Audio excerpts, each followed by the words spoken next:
I'm actually privileged to be here. My background is twofold. Academically, I've pursued sustainable development. I studied in London. Professionally, I work in transformation of organizations. And most recently, I've been working with Yum Brands, which is the global parent company to Pizza Hut, KFC, and Taco Bell, the largest restaurant company in the world. And I'm actually heading up their CSR and sustainability division in this region. I've been thinking a lot about sustainable development in various forms of intervention. And it's interesting because our esteemed speakers earlier spoke about, well, we've got Millennium Development Goals, we've got Sustainable Development Goals, but what do? How do we make it practical? And then it was quite interesting to note the other speakers speaking about water specifically. So I thought, let's bring that into focus. Let's talk a little bit about something that's more practical, something that we can experience today, now, as we speak. So what I have in focus is the concept of water bottles. So what I'd like you to do as an activity, if you have a water bottle in front of you, can you just hold it up for me, please? Yeah? Has everyone held up a water bottle?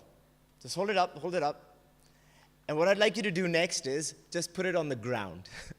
Put it on the ground next to you. Excellent.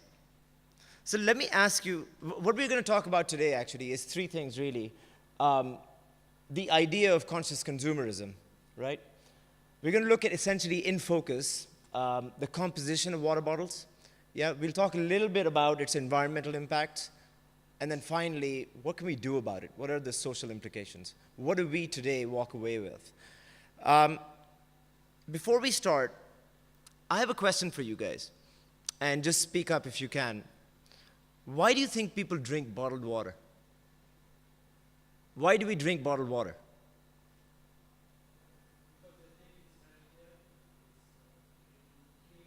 They think it's healthier. Yeah, it might be clean. Any other ideas? Convenience. It's portable, I guess, so you can put it in your pocket or whatever and walk off. Any other ideas?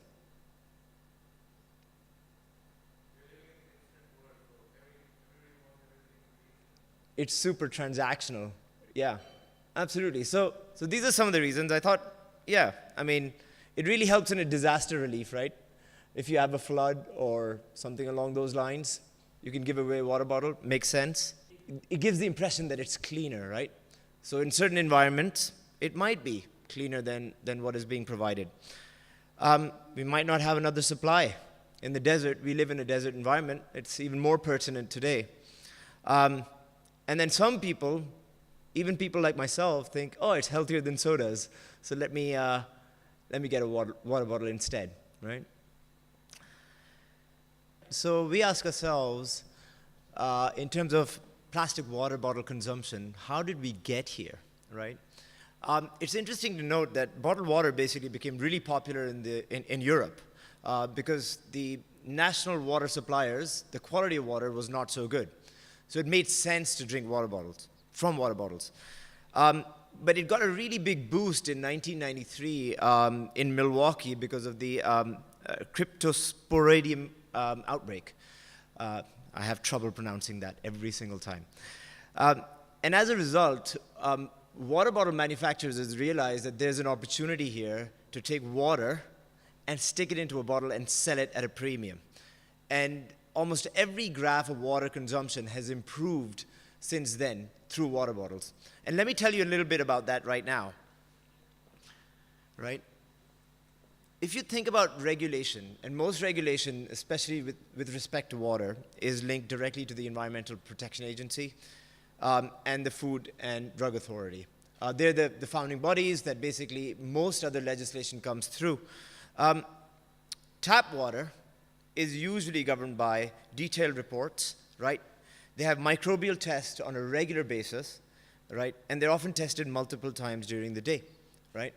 However, bottled water is not as focused on that kind of legislation, right? It's not as in-depth. So if we look at it, we think bottled water governed by the Food and Drug Authority. There are no reports to consumers. No reports to consumers are necessarily required. Some do, but not all, right? Microbial tests are only done once per week, as opposed to multiple times during the day. And finally, the tests for only 1/4 of the chemical contaminants that we expect to see. That means far less is being tested, right? So again, you can see a disparity between how much focus there is on tap water versus bottled water. And we consume more of it. It's on our tables right now, all right? So what does the research tell us, right? It tells us basically that environmental working groups found that 38 pollutants in 10 major brands, right? They found on average 8 contaminants per brand, right? More interestingly, Walmart's, right, in the US, their water bottle bore the same signatures as tap water. What's interesting is they basically put tap water in a bottle and sold it at a premium. It's happening today. It's happening as we speak, right? Look at that. It's 1,900 times more expensive than the tap water that they put into that bottle. So somehow, when it's put into a plastic bottle, it's suddenly more valuable. Just allow that to sink in for a while, right?